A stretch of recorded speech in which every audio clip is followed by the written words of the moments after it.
You're listening to the micro version of the Savage Lovecast. www.savagelovecast.com. If you're stuck in a relationship quandary, or if you're looking for sexual harmony, well, there's nothing you can't ask on the Savage Lovecast. I was that guy at the gym on Sunday. That guy sitting on the equipment, sitting on a bench, on his phone the whole time, getting a really good thumb workout, breaking a palm sweat. But it was because I looked at my emails, I looked at my Savage Love mails on my phone, and there was a very distressed email from a young person, young gay man, who just came out to his family, and it wasn't going well. Wasn't going the way he had hoped it would go. And so if you will allow me a little coming out 101. I know we've covered this. Sometimes I think, well, I wrote a column coming out 101 20 years ago, before this kid that I ended up in an email exchange with on Sunday at the gym, before he was born. Didn't he read that column? I talked about this 7-8 years ago on the Lovecast. Why wasn't he listening to the Lovecast before he hit puberty and realized he was gay? So there are new listeners, new readers all the time. Some of them are young. Some of them haven't dug through the archives. And if you'll indulge me, regular readers and listeners, I'm going to do a little coming out 101 for those guys. It is important to remember when you come out that the skies aren't going to open and the sun isn't going to shine and you're not going to look down and Ryan Gosling is going to be sucking your dick, because that never happens. First, because Ryan Gosling is straight. Ryan Gosling doesn't suck dicks. And it has never happened that somebody comes out and they look down and there's Ryan Gosling sucking their dick. So if that's your expectation, that everything is going to be wonderful and glorious the instant you come out, I'm here from the future to tell you that that's not typically how it works, unfortunately. Sometimes people come out to their conservative families and get the reaction they did not expect. They get support from their conservative families. Their conservative families pull 180s. Again, that empathy gap we talk about with conservatives and Republicans. Your kid came out as gay, fuck you and fuck your fag kid. Not going to change my position on queer people, on their lives, on their humanity, on their rights. My kid came out? Suddenly I see the light.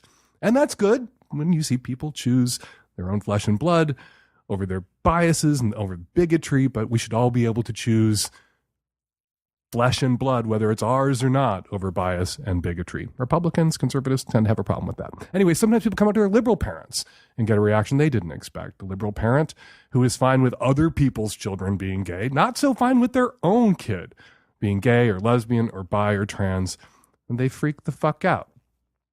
But the most important thing to bear in mind when you come out is that the shit comes immediately. The negative is usually the first thing that hits you, a tsunami of shit. If your family, liberal or conservative, freaks out, it's going to be the day you come out. The estrangement you may feel from siblings, the friends you may lose, the church you may not be able to go to anymore. All the conflict and stress is immediate. The bad comes right away. If your coming out is going to be rough, individual results may vary. Some people have a very smooth coming out process. But if your coming out is going to be rocky, there are the rocks. There's the shit immediately. And it's hard right away, hard out of the gate. What you have to bear in mind, what I was telling this kid I was emailing with from the gym on Sunday, is the good takes time to come. The shit that fell on you, you dig out from under in time. Your family will come around or you will see less of them. The friends you lost, who are never really your friends, will be replaced by friends who like you and love you for the person that you actually are. And not Ryan Gosling, but somebody's going to come along and suck your dick in time. The good, that takes time. That's what you have to remember when you come out. You also have to remember, as was the case with this poor kid that I was talking with on Sunday, that not all queer people are good. When you come out, you will meet some terrific queer people out there in the world, and you will meet some terrifically shitty queer people out there in the world. Queer people are good and queer people are bad, just like straight people can be good or bad. Just because somebody is queer, they don't get a benefit of the doubt. They shouldn't get the benefit of the doubt. You still have to move into the queer world with your bullshit detectors fully functioning and make judgments based on people's individual characteristics and traits, not on just the fact that they're queer. Everything I'm saying here is a little contrary to the coming out narrative or story or bill of goods that's commonly sold. There's a lot of people out there in LGBT land who communicate with young queer people or send a message to young queer people that coming out is the end of all of your troubles. In reality, coming out is the beginning of new troubles. It is the end, hopefully, of the closet, which itself is a burden and a trouble. It is the end of having to tell lies. It is the end of having to hide. It is the beginning of potentially a conflict with your family that you can come through, that your family can come around. It is the beginning of the end of some friendships and relationships that were grounded in the lie person that you aren't anymore. And it is the beginning of your romantic life, beginning of your adult life. And you will get your heart stomped on. And you will have friends who aren't really your friends, who betray you or take advantage of you. You'll get broken up with. You will break up with people. But you won't be in the closet anymore. You will be your authentic self. And the troubles that are in your life, they won't just be troubles that you can overcome, troubles that are worth overcoming. Life is a slog. Life is a fight. Life is conflict and stress and process and joy. And it's all scrambled up together. And once you're out, you get to tackle all of that. And it is tremendously rewarding. It is also an effort, and sometimes a painful one. Coming out is not the end of your troubles. Coming out is the beginning of new and better troubles. And you will get through it, and you will find your people, and you will find your lovers, and you will find your friends, and you will find your place.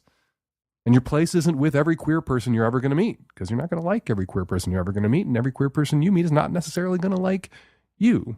But there is a space and a world out there, including a world full of straight people who are good and decent and can be a part of your chosen family. But you can't access that world until you come out, and when you come out, the shit comes immediately.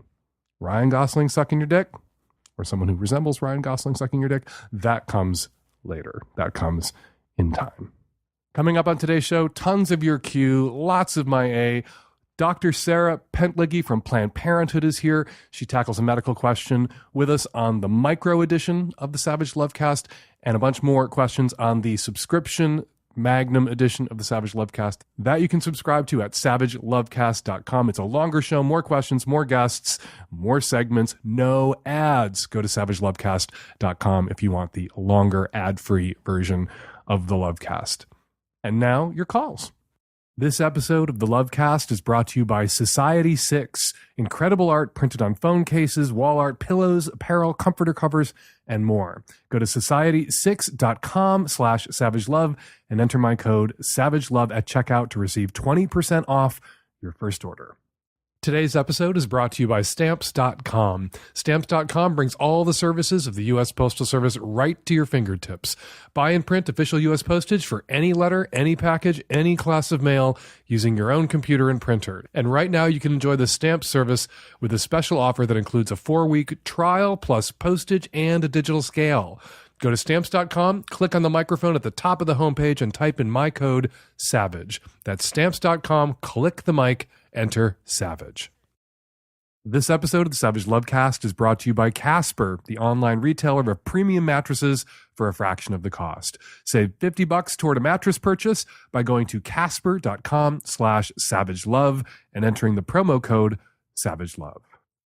Hi there, Dan and Nancy and the Tech Savvy at-risk youth. I have a parenting question about explaining BDSM or not explaining it to a preteen who would like to wear leather chokers. I'm going to find a compromise for some other style of choker, but I would like to try to explain to her why I don't feel that this is appropriate for a preteen to wear without getting too heavy into precisely what people are doing when they're adults.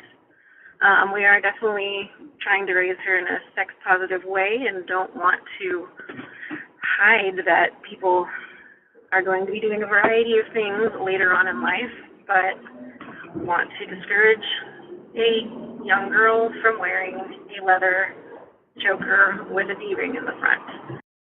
I'm so torn. On the one hand, Mom, the harder you fight this leather choker, the more your daughter's going to want it, and the longer she's going to wear it when she gets it. And she will get one, even if you disapprove, even if Mom won't buy it for her. a friend will buy it for her. Or she will walk into some rocker Hesher store, not a sex toy shop, but a rocker kind of Hesher torn up goth clothing store, and be able to buy one herself with the money she saved babysitting or whatever. But on the other hand, I have so many friends who have young daughters, who have preteen daughters and daughters who are now adults that I've watched grow up. And there was a point in their life where they began to be on the receiving end of unwelcome sexual attention from creeps, from men on street corners, from men on buses, from men on subways, from men in fucking airports, businessmen.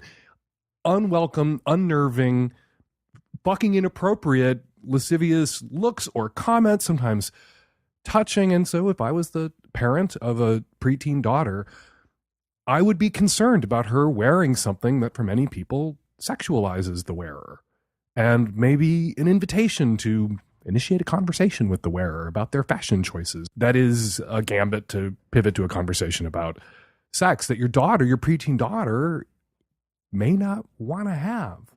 So those are my hands. On the one hand, the harder you fight it, the sooner she'll get one, the longer she'll wear it, she'll just hide it from you. On the other hand, sending your daughter out into the world wearing a dog collar, or allowing her to take herself out into the world wearing a dog collar, is going to invite attention from assholes and creeps. Assholes and creeps who may be paying attention to your daughter anyway, even in the absence of a dog collar. My friends with preteen and now teen and now adult daughters, they weren't running around wearing dog collars. So not wearing a dog collar didn't immunize them from this kind of unwelcome, unnerving, lascivious assholery attention. All right, all that said, pivoting back to your original sort of dilemma, how do you explain BDSM to your preteen kid? Well, I don't think that you necessarily have to have a conversation about BDSM if she wants to wear a choker with a D-ring in it. Not everybody who wears those things is engaging in BDSM. For I think probably the majority of people who are out there wearing them, it is a fashion statement. It is the goth stage of development, and not broadcasting to the world that they are kinky, that this is a submissive collar. It is just something they think is fun and funky and edgy, and something they know drives mom bananas, which of course incentivizes the wearing of it, because there's nothing preteens enjoy more than driving their parents bananas. So you need to be chill and calm about this. You need to say to your daughter instead, BDSM is a sexual practice that adults can engage in consensually that involves negotiated power exchange and is cops and robbers for grown-ups with your pants off and orgasms. You don't need to have that conversation with your daughter. I think the conversation you have with your daughter is, this is going to be a beacon to creeps. Creeps are going to see this and come at you, want to talk to you. And that's not your fault. You should be able to wear whatever you want, go wherever you want, make all your own choices. All women should be able to do that. But I worry that at your young age, you won't be able to deflect or handle as deftly as a slightly older girl or woman would be able to deflect or handle these sorts of interactions. So I worry about not your choices, but the choices that might be made by asshole men and boys out there in the world when they see you running around wearing a dog collar. I don't want men to think they can treat you like a dog, honey. And there's a lot of men out there who treat women like dogs who aren't wearing dog collars, who feel entitled to treat women like animals and objects. And those are not the men I want gravitating toward you. So it's something to think about while you make your fashion choices that, of course, you should be able to make without having to contemplate these things. But we live in the real world and not the perfect theoretical world. And you will have to contemplate these things as you make these choices. And then you're going to have to back off. Then you're going to have to be zen about it. Like every other parent of every other kid who went through a rocker, Hesher, gother stage, they can tell you, the ones who got through it, that the harder they fought it, the longer it lasted. So if your daughter gets that collar, grin and bear it, roll your eyes, and keep your mouth shut, and hopefully she will be out of it sooner rather than later. Hey everybody, we have a new advertiser here on the Lovecast. They're called s.e.x. They offer a tremendous array of products with an overwhelming variety of art designs. Meeting someone at a party with the same s.e.x. phone case is about as likely as being struck by lightning. And it's not just about shopping for stuff. s.e.x. represents a community of artists who contribute designs. And with every purchase made, an artist gets paid. The artist whose work you bought, they get paid. Products aren't made until they're purchased, making every piece unique. 4 million unique designs have been uploaded to date, so you're certain to find something you like at Society 6 that will be yours alone. Over 250,000 artists have uploaded original designs on 40 different products like art prints, phone cases, makeup pouches, throw pillows, blankets, wall tapestries, and more.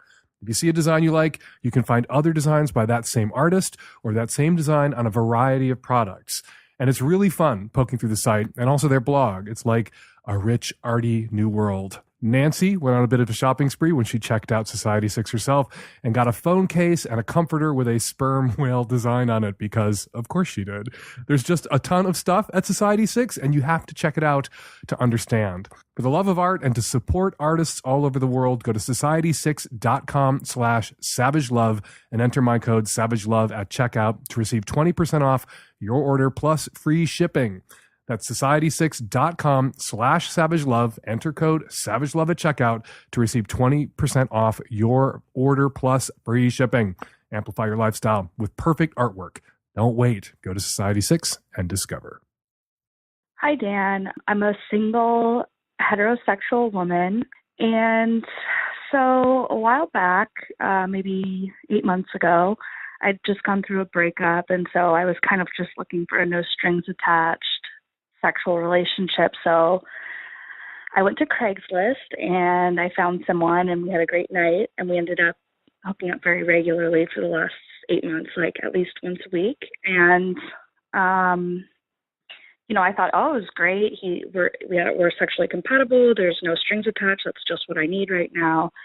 And last night, the spirit moved me to look up his tattoo artist on Instagram just because I liked his work. And I saw that his piece was tagged on there, and so I of course was like, let me look at his account, and lo and behold, I see that he is married, and he has 2 young kids, and his wife is pregnant, and I haven't contacted him. He hasn't contacted me. He doesn't know I know this information, but I have no idea how to approach this.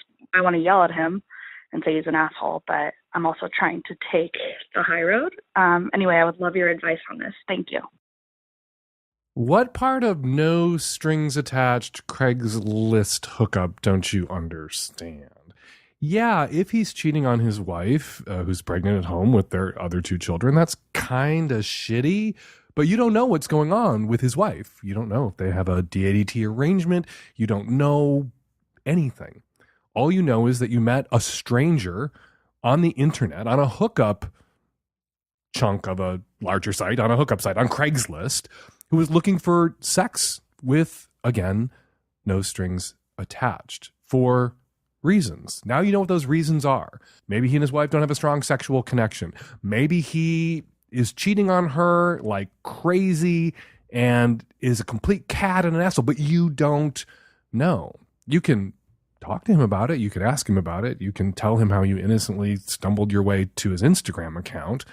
And then maybe he's going to have an explanation or a reason that makes sense to you. Or maybe not. Maybe that'll be the last you hear of and from him. But this is what you signed up for. You signed up for a no strings attached sexual connection with someone who, because it's NSA, doesn't have to answer to you about their motives, about anything else that's going on in their life, and likewise, you don't have to answer to them. You can wonder about what's up with him. You can ask him about what's up with him, but I don't think that, given how you two came together, you have a right to burst into his life or burst into his partner's life and start flipping over tables.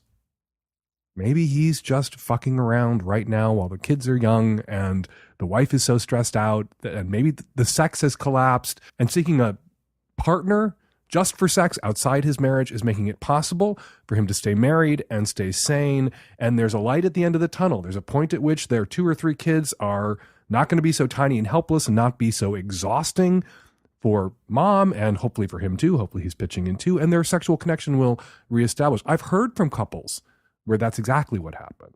The sex collapsed when the kids were young. The person who didn't give birth to those kids. It's not just men I've heard from in this circumstance. Also the non-birthing half of lesbian couples I've heard from in this circumstance. They, on the side, did what they needed to do, had to do, or what they felt they needed to do to take care of themselves sexually so that they could continue to be there for their partners, for their kids, under one roof. And when the sexual connection within the relationship revived, they stopped seeking sex outside the relationship. Maybe that's what's going on here. And you blundering in or bursting in and flipping over tables could prevent that from playing out in this direction, where one day the cheating will be over and done and a suppressed memory, and they will be a happy family, and mom and dad will have a good sexual connection again going forward, and blah-de-blah-de-blah. You just don't know.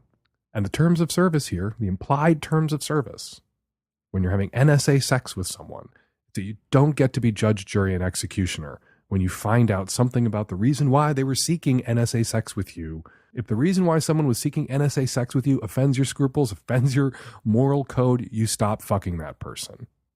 And it should be easy to stop fucking that person and to get them out of your life, because they weren't that in your life and you weren't in their life much either to start with. That was the deal that you two struck. This episode of the Savage Lovecast is brought to you by Casper, the online retailer of premium mattresses for a fraction of the cost. Casper is revolutionizing the mattress industry by cutting the cost of dealing with resellers and showrooms and passing those savings directly onto you. Casper's mattress is an obsessively engineered mattress at a very fair price. It's made of supportive memory foam for a sleep surface with just the right sink and just the right bounce. Plus, its breathable design sleeps cool to help you regulate your temperature throughout the night, which is very important to all of us right now in Seattle and Portland, where we're having a heat wave. And Casper's mattresses are made right here in the USA. Terry, my husband, and I, we sleep on a Casper mattress every goddamn night, and I can personally attest to that just the right bounce thing. We love our Casper mattress in the master bedroom so much that we have started to feel a little guilty about the fact that we don't have a Casper mattress in the guest bedroom, but we are fixing that. We have ordered a Casper mattress, another one. We are customers. We've ordered another one for our guest bedroom, so we stop having to feel so guilty about sleeping so well in our room while our guests suffer on a dumb old mattress that we've had for 18 years in the guest bedroom. Casper mattresses, you can buy them easily online, and it's completely risk-free. Casper offers free delivery in the US and Canada and painless returns within a 100-day period, so you don't have to lie down in a showroom. You can save an additional $50 toward a mattress purchase by going to casper.com/savagelove and entering the promo code SAVAGELOVE. Get yourself a great mattress and support the Savage Lovecast, again, by going to casper.com/savagelove and using the promo code SAVAGELOVE. Terms and conditions apply. Hi, Dan. I'm a 25-year-old bisexual woman, and I'm calling with a question about a kink I'd like to explore. This guy and I have been seeing each other for about a month and a half, and I really, really like him. He's absolutely unlike anyone else I've ever been with, and this sex just keeps getting better and better. He's a lot more experienced with kink than I am, and I've been actually really been loving learning about it from him. It's very exciting to me, and I've been discovering, some things about myself in this process. And one of the things I've discovered is that I think I'm interested in what I only know how to describe as like primal play, which is kind of like animalistic or like instinctive sort of sex. And we kind of already do it a little bit, but I want to explore it more, just like take it to another level. We already incorporate it, and he's dominant and I'm submissive, so we do that. It kind of plays into that, and we do it as well. But there's a fantasy that I'd really like to try. I think I'd really like to be hunted, kind of as like a primal prey sort of thing. Basically, fantasy where I like go into his basement, and he captures me and like ties me up or holds me down and like fucks me while I struggle to get away. And I'd sort of like him to be like an animal or a monster and like growl at me and do that sort of thing. And he just holds me down no matter how much I beg him to stop. It's something I'm really turned on by, so I really want to do it with him. And I've tried like Googling around for information or like better videos or something like this, but there really I can't seem to find anything. So I was wondering if you knew what this is actually like called, so maybe I have better terms to work with, or like just places where I can find more information about this, the primal prey relationship or a primal type of relationship or this particular fantasy I have. What are you talking about? I'm really confused. You laid out your fantasy, and I don't quite understand. I mean, I think I understand what you're talking about. I don't understand why you think it's complicated or difficult to describe or necessarily even elaborate. And when you say hunted, that was the word I got hung up on. When you say hunted and prey and primal, what do you mean by hunted? Like stalk through the woods, like a deer? Yeah. Mm-hmm. I guess that's kind of why I asked, because I don't fully understand it myself, but like just the idea of like being like chased is very, very exhilarating. Mm-hmm. And it's like, well, that's why tag is so much fun when we're kids. It's always, I love to emphasize a lot of BDSM play is just games we played when we were kids, but now with orgasms and pants off and consent and adults, right?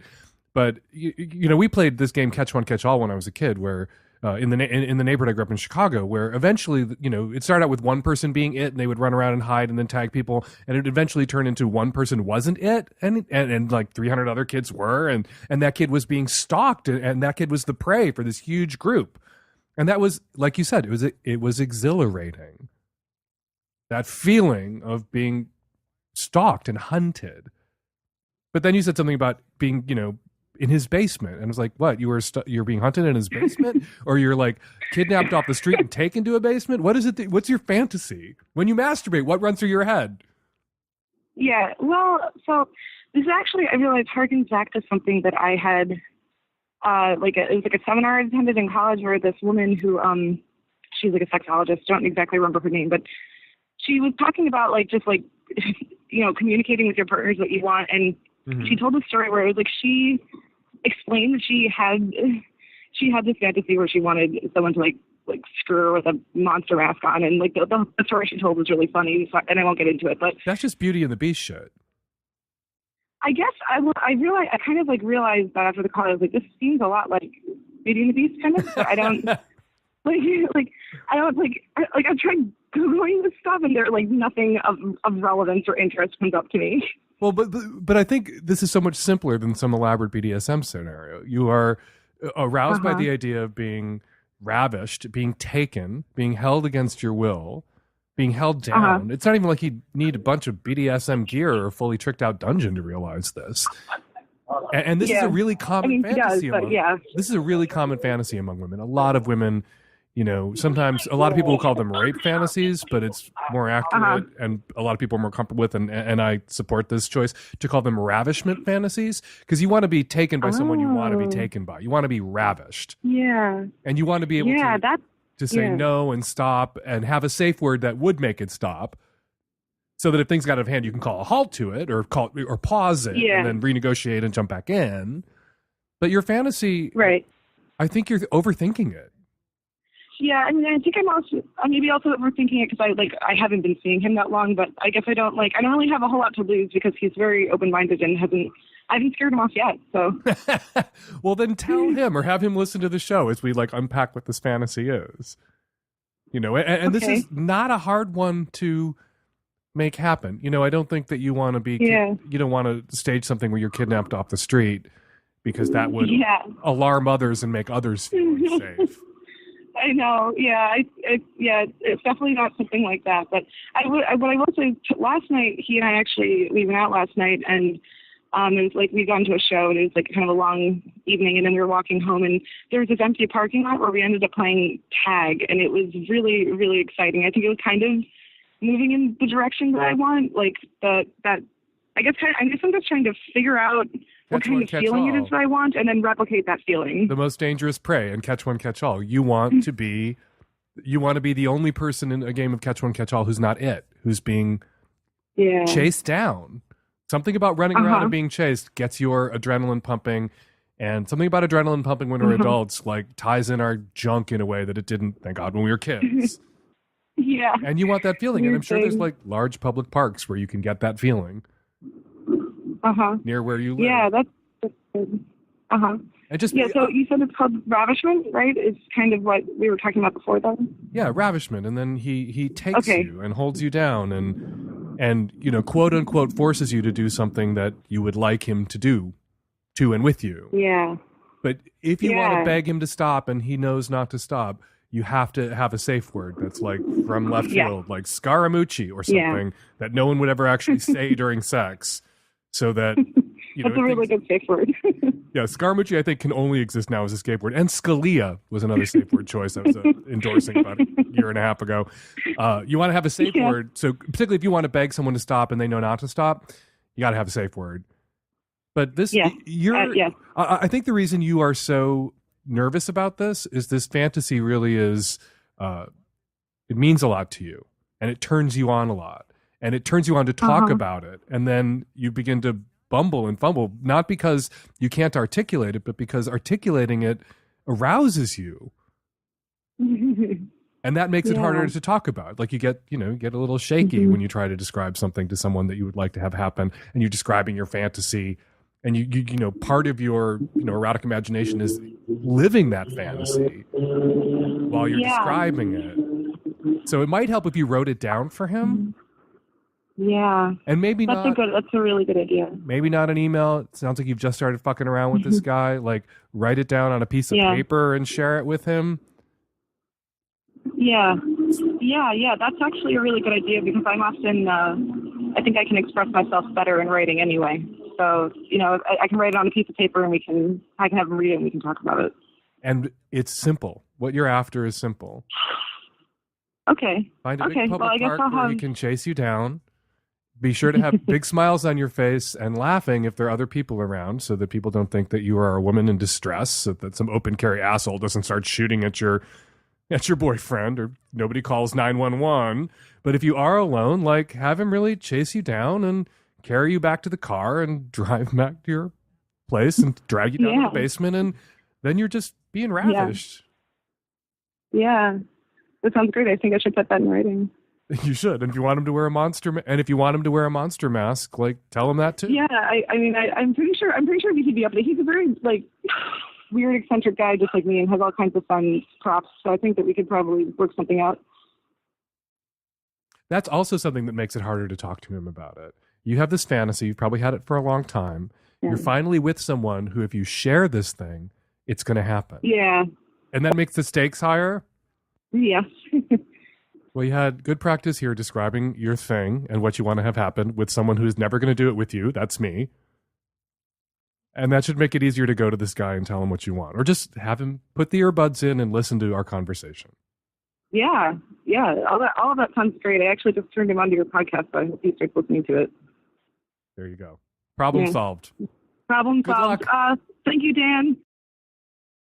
Going to the post office can be such a drag. Lines are long. It's always out of the way. And if your post office where you live is anything like my post office where I live, it doesn't smell very good in there. Thankfully, you can avoid the hassle and stank of the post office and instead mail everything from postcards to envelopes to packages, domestic or international, with Stamps.com. Stamps.com lets you buy and print official U.S. postage for any letter, any package, any class of mail using your own computer and your own printer. Simply click, print, mail, and you are done. And unlike the post office, Stamps.com never closes and smells nice.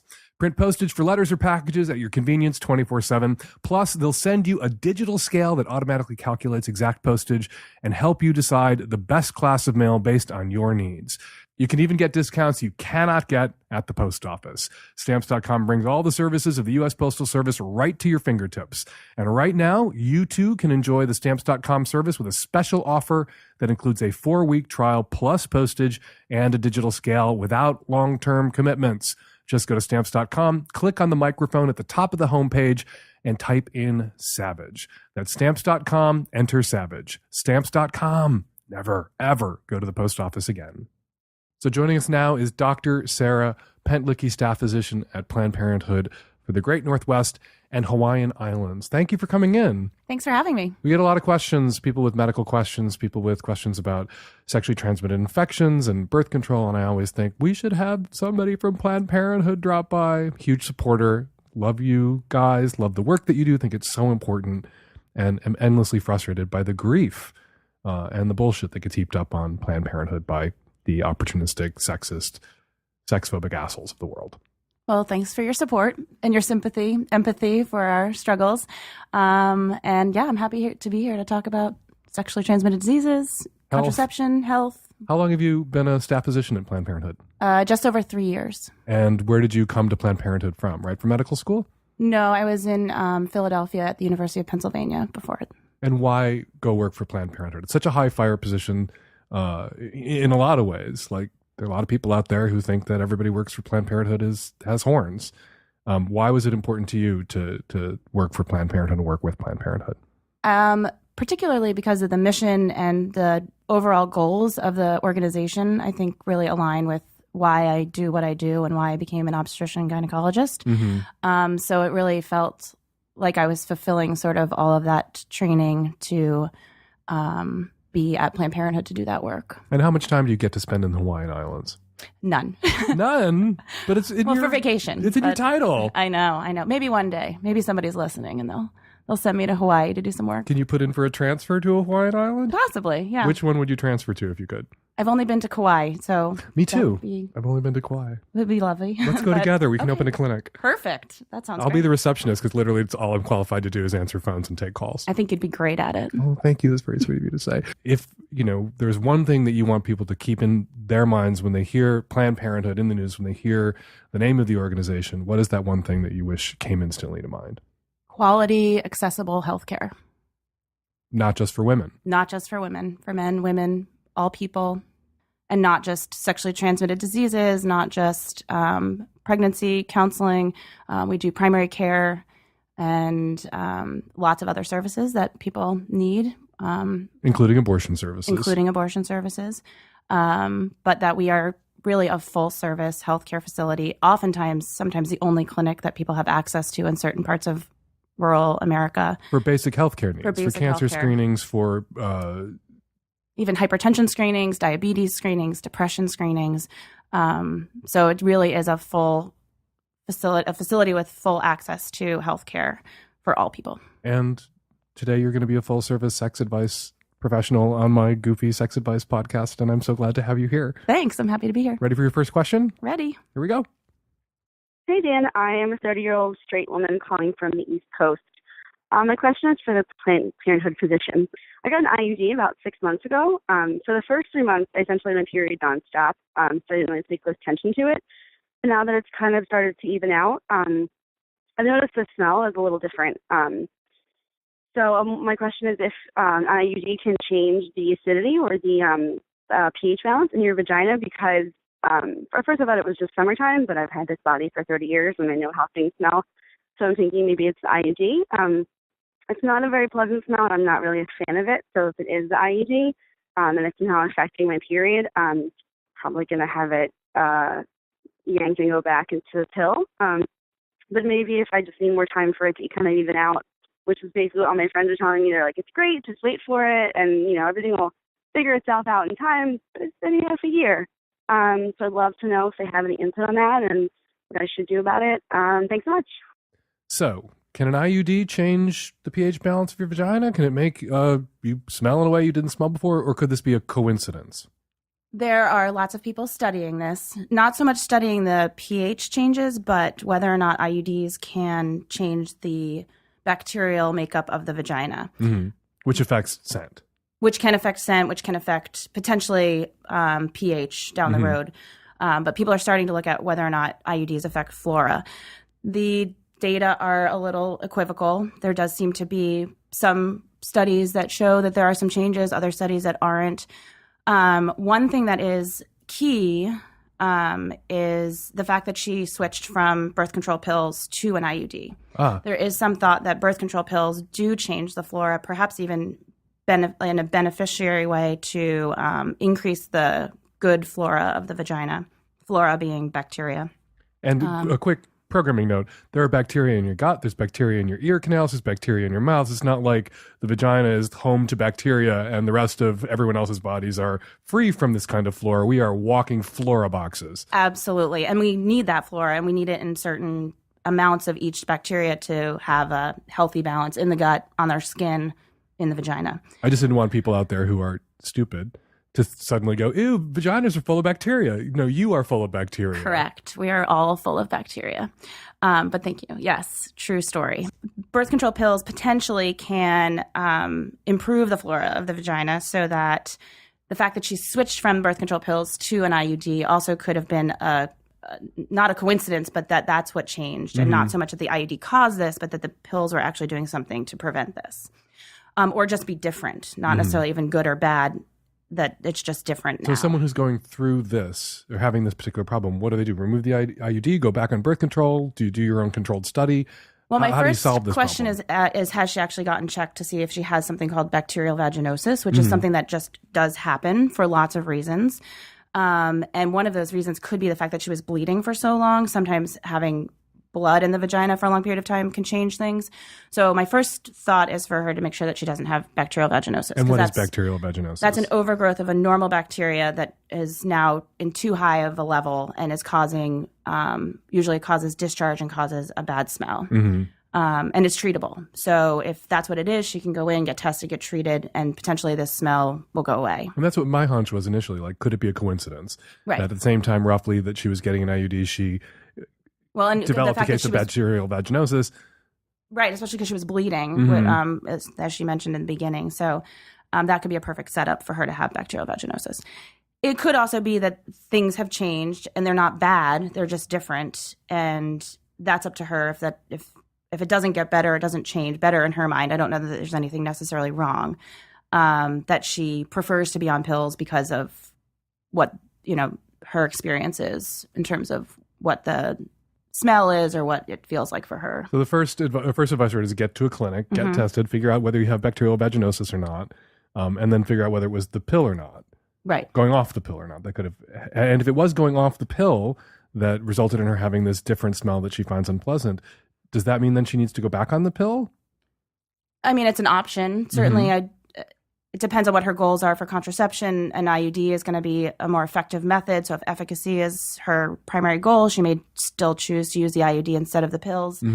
Are there people who are on IUDs, who use IUDs, who also take the pill? There are. For different reasons. Correct. So it's possible she could do both if she prefers that. Some people feel like that's overkill, but it's definitely an option. There also may be differences between the two sort of general types of IUDs that we have. There's a copper IUD and there's a hormonal IUD. And there may also be some differences there. So she may find that the IUD she has now is doing this, but the alternative IUD may not do that. So I feel like she has options, but first would be just to make sure it's not something really easily treated. And get to a clinic. For sure. To figure this out. Before Absolutely. we leave the topic of hormonal birth control pills and how they can affect people and the changes, there's a body of research out there that shows that going on or off hormonal birth controls can affect your libido, affect the kind of people you're attracted to. I remember there was a bit of a panic about 10 years ago when one of these first studies were released that people were meeting and dating and marrying while on hormonal birth control, then going off hormonal birth control and finding themselves less attracted to the person that they married when they were on hormonal birth control. Is that an issue that comes up? Do you see that often? Libido changes, types of people you might be attracted to changes once you go on and off hormonal birth control? Or is that kind of a sex panic and that was just bullshit and exaggerated? I've actually not seen the study about people that you're attracted to, which I would love to read. But definitely people come in with libido changes. And that's fairly easy to wrap your head around just in terms of there are definitely hormonal changes that when you're cycling and not on certain birth control methods that would change when you're on and off them. So, I mean, it certainly biologically makes sense that you would have could have changes in libido. Some people feel it, some people don't. Some people start birth control at such a young age, they had no idea that that's what was happening. So they don't realize it till they stop it later on in life. But yes, it's totally feasible. And I believe people when they tell me that's what's happening. And generally, hormonal birth control can lower your libido. You don't hear from people who say, I went on hormonal birth control, my libido went crazy. I have heard people say that they felt like they had a better sex life on birth control because they now felt very confident that they weren't going to get pregnant. That they actually had a lot of stress. They were freer in the moment. Around getting pregnant. So now that they had a great method of birth control, felt actually like they could enjoy it. They could enjoy it more because they were not so worried about it. Dr. Sarah Pentlicky, thank you so much for coming on. And thank you and everyone at Planned Parenthood for all the work that you guys do. in tough circumstances and at a time when you guys are being demagogued about actively by assholes. Thank you. Yeah, I love my job, so I'm happy to be here and really help out. appreciative. And thank you for coming in. Thanks. Thank you for demeaning yourself by coming on my potty mouth program to talk about sex and health. Hardly. My pleasure. Dr. Pentlicky stuck around, took a few more questions. Those are on the Magnum edition of the Savage Lovecast, which you can subscribe to at savagelovecast.com. On the Magnum longer version of the Savage Lovecast, more questions, more calls, more guests, and no ads. Go to savagelovecast.com to subscribe. Yes, I am a Magnum subscriber, and I'd like to comment on episode 562, the lady thinking about turning in her boyfriend to Child Protective Services. That call kind of horrified me, just the fact that a messy house would rise to me, it does not rise to the level of abuse, abandonment, neglect. I would really question her motivation. How did she feel about her boyfriend living with his ex-wife? I think that's the important thing here. A messy house, I have a messy house with two wonderful, very intelligent children, and it probably even smells. It probably smells of unwashed dog. But that does not an abuser make. Very, very far from it. And when you consider what happens to a person's life when they are turned into protective services, it's just not worth it. You need to find a very specific instance of abuse, abandonment, neglect. Messy house, hoarder, does not cut it. I want to leave a comment for the caller in episode 562, the woman whose sister is coming to stay, and she's worried about her being judged or a reaction of the sister to her sleeping with an older neighbour. Speaking from experience as an older sister accused of being judgmental, it might be that your sister was just looking out for you and wanted to make sure you were with someone who makes you happy and won't take advantage of you. Like Dan said, now you're older, that issue may be completely irrelevant. Or if she does express any worry about you, it doesn't necessarily mean she thinks you're an idiot or that you're a child unable to make her own decisions. You don't have to make any apologies for who you choose to hang out with. But maybe don't see it as a personal attack if your sister expresses concern. Just reassure her that you feel happy and safe and you know what you're up to. The other thing to be mindful of is that your sister might just be coming to town to see you and hang out with you. Any discussion about sleeping arrangements may have nothing to do with who you're fucking, more about the times of a sleepover, like sharing a bottle of wine or a morning cup of coffee in your pajamas. They're lovely moments that will be interrupted if you're going somewhere else to sleep and leave her in your house.